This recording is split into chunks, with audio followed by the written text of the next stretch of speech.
It's really easy to waste your money on things like open house signs. I would say make do with what you can until you need to make an upgrade.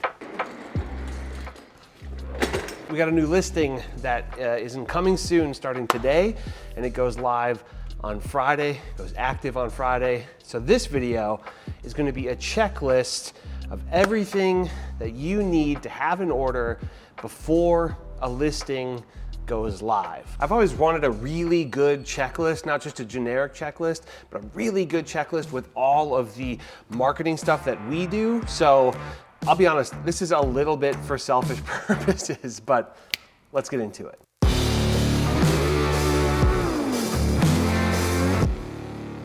How's it going, friends? My name is Jesse Lynch. I run 5 real estate teams around the United States, and frankly, I'm only interested in working with agents and teams who want to do things differently. So if that's you, come hang out for a while, hit the subscribe button, and let's get into this video. We're basically talking through a checklist and things to keep in mind for every single listing that you acquire and that you start working with. And real quick, if you're interested in working with me, whether it's on my team specifically, as an expansion team anywhere else in the United States, by the way, only 1 team allowed per market, and that can be an individual agent, by the way, or just joining Real, go to my website, jesselynch.co, and we have a bunch of information on there, but reach out and I would love to have a conversation with you about what that could look like. And for this video, I'm breaking it into 4 different sections. It's a checklist, and you know, having a listing is complicated, and if you're doing it right, if you're really putting out a lot of effort into the marketing of it, then there's a lot of things to keep track of. Even without all that extra marketing, there's a lot to keep track of. So again, I'm making this video partly for myself, for agents on my team, but now hopefully it's helpful to y'all. And I'm making a checklist that I'm personally going to use, and it'll be in the description. There'll be a link to it that y'all can use as well. And I think a checklist is basically a way to automate your memory, right? To where you don't have to literally remember these things because you put a little work in on the front end to make a checklist so that you, again, don't have to remember.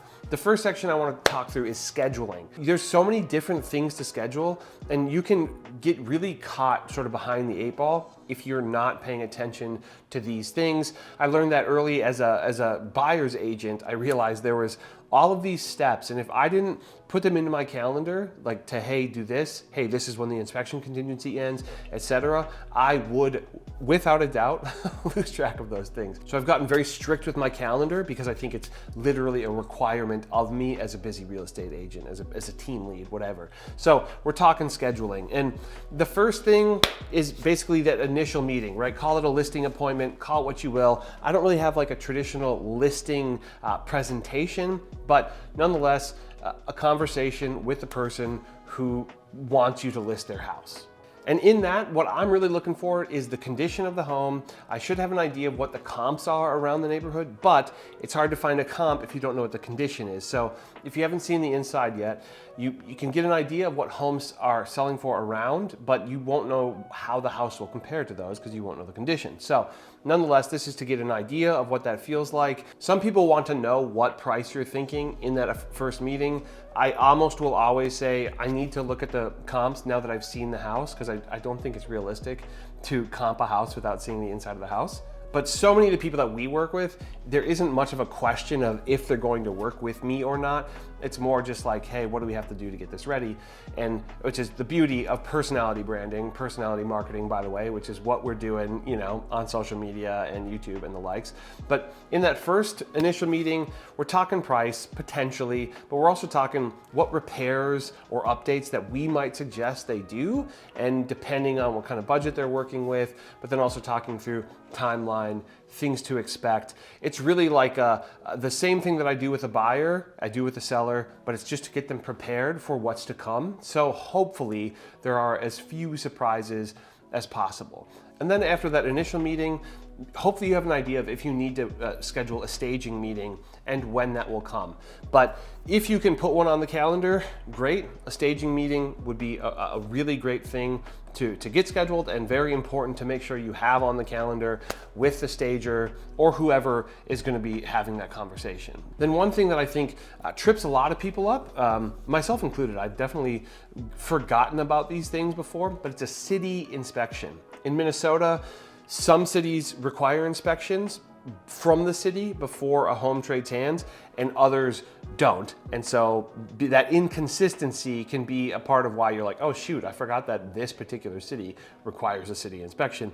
In Minnesota, a lot of time they're called the TISH, Truth in Sale of Housing. Sometimes they're just called the Truth in Housing Inspection, things like that. But you want to make sure that you have that scheduled, that the sellers are aware of it, and that you get that out of the way, and make sure that you've scheduled it for once the repairs that you're recommending happen, so you don't schedule it and then they're going to do a bunch of repairs that then get caught on the TISH, and now it causes just more headaches. So do the repairs first, but make sure that the seller knows to get the TISH scheduled, or set a reminder in your calendar of like, hey, did the TISH get ordered? Then another thing that you're gonna wanna talk to the sellers about, and maybe it'll happen or maybe it not, is a pre-inspection. Not every seller is gonna be up for something like that, but a pre-inspection is basically, a full inspection by an inspector, not the city inspector.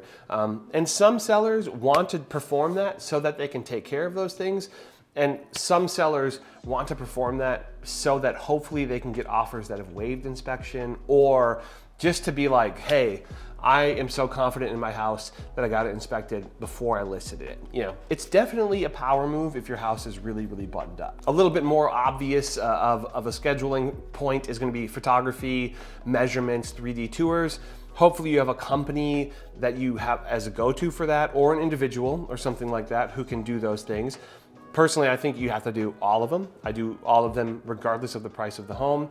I think it's the bare minimum, and I also like to be able to say that I think it's the bare minimum. So I do all of those things, plus I go the extra mile with all sorts of other things, which is what the next item that I'm gonna make sure is on my calendar is scheduled, which I think of as like a video and or social media content day around that home. A lot of the time it's the same day as the photography, and it's just a full day where we're there, and then hopefully we can leave shortly before the photographer gets there, or vice versa. So video, social media content day, where you can, have a bunch of different stuff. And then again, whatever assets the photographer creates for you, you can also use on social media. And we're gonna talk a lot more about what specific assets I like to have for a listing for social media. Then you're gonna wanna make sure that you schedule a signpost installation.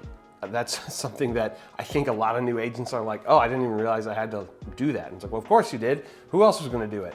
But a signpost installation, there's a lot of companies that do it. I think I use Up Sign Down. I'm not even sure if they're national or what, but that's who I use here in Minnesota. And they do a good job. They do what they're supposed to do. I don't have to think about it. It's nice. Last bit of scheduling is an open house. I think 1-2 open houses on opening weekend, at least up to opening weekend, depending on how the market's behaving, and then maybe future open houses as well. But typically I'll kind of play that by ear following that opening weekend. But open house, get it in your calendar way ahead of time.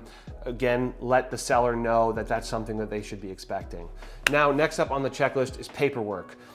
Your broker or team lead, if you're brand new or super new or relatively new and you haven't done many listings, your broker or team lead should be able to tell you what you need for this stuff. And it's gonna depend on what municipality you're in, what state you're in, what MLS you're in, what forms are required. These are the forms that I always make sure I have in Minnesota.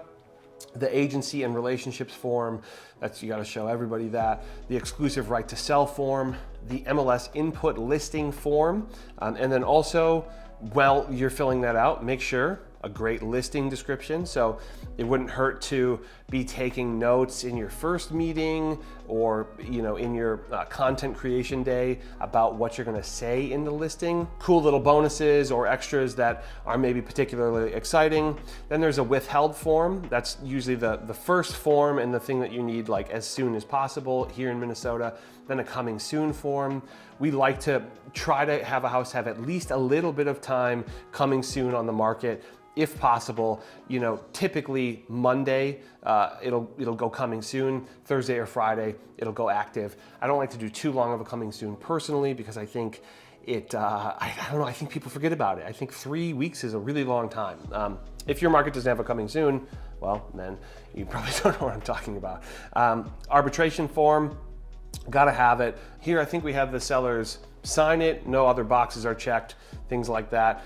Seller's disclosure, you're gonna wanna make sure that that's sent out. Again, that the sellers know that that's something they're gonna have to fill out. And then also things like well or septic disclosures, if there is anything like that. Also lead-based paint disclosure is a thing. Pretty much any house older than 1978, right, needs that. And for a listing, we like to have that signed by the sellers, checked, hey, sellers are not aware, assuming they are not aware. Unless they are aware, then I would check they are aware. And then that's just there for, the buyers to sign or decide how they want to proceed with that. And then lastly, any other forms that are required by the brokerage.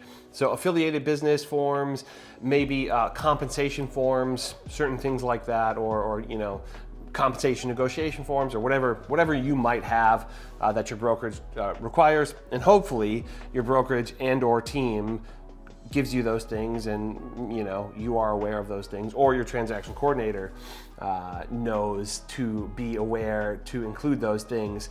So hopefully you don't have to always think about it. And then 2 pieces of paperwork or whatever, it could just be in the form of an email, and then you can format it into a PDF or something that I like to ask the sellers for. One is called, what I call things we love about living here, right? So that could be a little bit about the house and the yard and the lot it sits on, but also the neighborhood, maybe the city as a whole, maybe the schools, maybe, just easy access to the city, whatever it happens to be, just things we love about living here. And then another thing from the sellers is like recent updates, right? So over time, what have they done recently that will be peace of mind to a buyer, that especially something that the buyer won't necessarily be able to see, that if you can say, hey, we put a new drain tile in this 5 years ago, that's pretty cool. And that might be an update that they're not necessarily thinking of. But real quick, I'm actually running out of daylight and I have to go hang a sign at this listing that we have. So I gotta come back and finish this part in just a second. And this is probably a pretty good time to talk about the physical things that you'll need to have physically present on the property. One of which is brochures. We like to do things like this. Brochures are boring. You can QR code that goes to the video we make. Pretty cool. That's for a different house. Got to work on that. Naturally, the sign, right? With whatever rider you want along with the sign. And then we do have couple open houses this weekend, so I'm gonna have to do that. And don't forget a lockbox.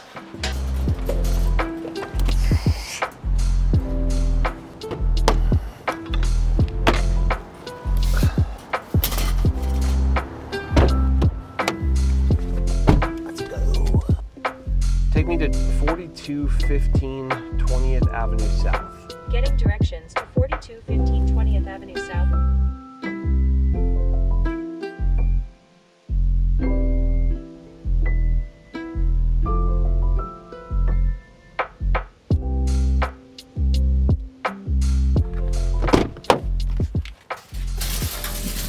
All right, first things first, got the sign. Little tip that I'm not prepared for right now is to buy a bunch of kind of cheaper carabiners, maybe off Amazon or whatever. They're only like a couple bucks, and they're so much easier to use than the rings that I feel like these post companies and sign companies usually provide. This is like a key ring, and it is not the tightest option on the market. And then I need to put these open house signs in the garage for the agent who's holding them. I've got to get this key going here. And then one little note on lock boxes is either buy a Supra so you can say, oh, I got the fancy lockbox and it's safer or whatever, or buy them off Amazon, buy like 10 of them and give them all the same combo so you never have to remember or look up what the combos are. It's your listing, it has the same combo. You definitely want open house signs, and I have some of these more generic style, but we'll definitely be upgrading to more specific branded ones very soon. I think it just depends on how many listings you're getting, if it's worth, investing in the expensive ones. I think a lot of agents or a lot of people who get started in real estate are really eager to start getting some of the stuff, the swag that comes along with being a realtor. And so it's really easy to waste your money on things like open house signs. I would say make do with what you can until you need to make an upgrade.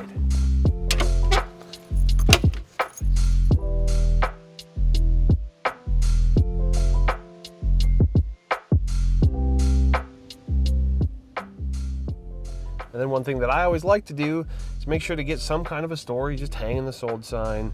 It's a business card, just saying, hey, just a reminder, Jesse does real estate. Okay, and we are back. Next thing I want to talk about is marketing collaterals. Basically, assets that you want in place for your marketing, whatever that might be. And I'm going to tell you what I like to do for all of these things.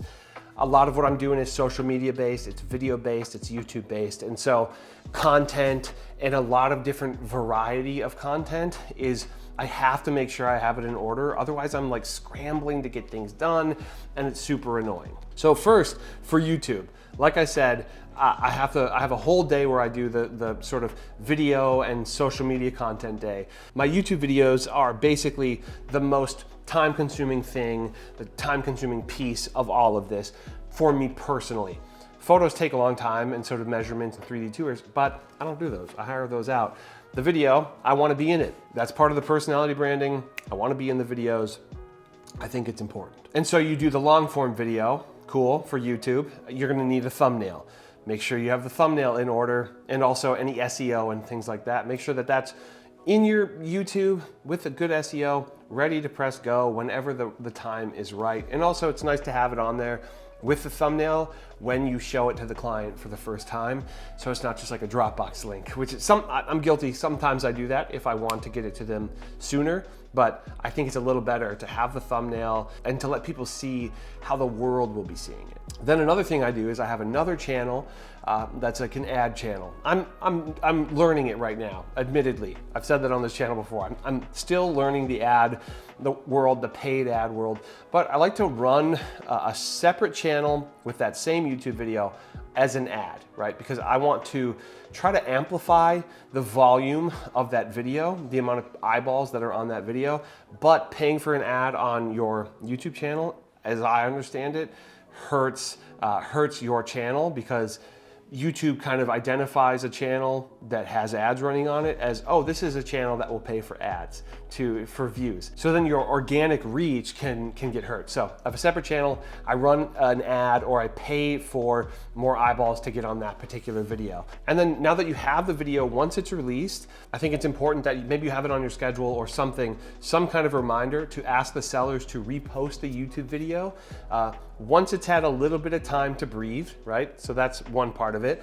And also to repost the home and or the video. I think the video is a little bit better, but to repost that to any neighborhood groups that they might be in the likes of Facebook, but maybe Reddit or any other kind of community-based social media forum, whatever. Ask the sellers, hey, if you're in anything like that and you can repost a link, repost this, and I think people will be stoked for it. Also, last thought on that, if the house has a particular architectural style, and there are Facebook groups for that, like a mid-century group, or maybe a craftsman group, or maybe like a super modern minimalist architecture design, or minimalist Minnesota, I don't know, that might be a thing, something like that.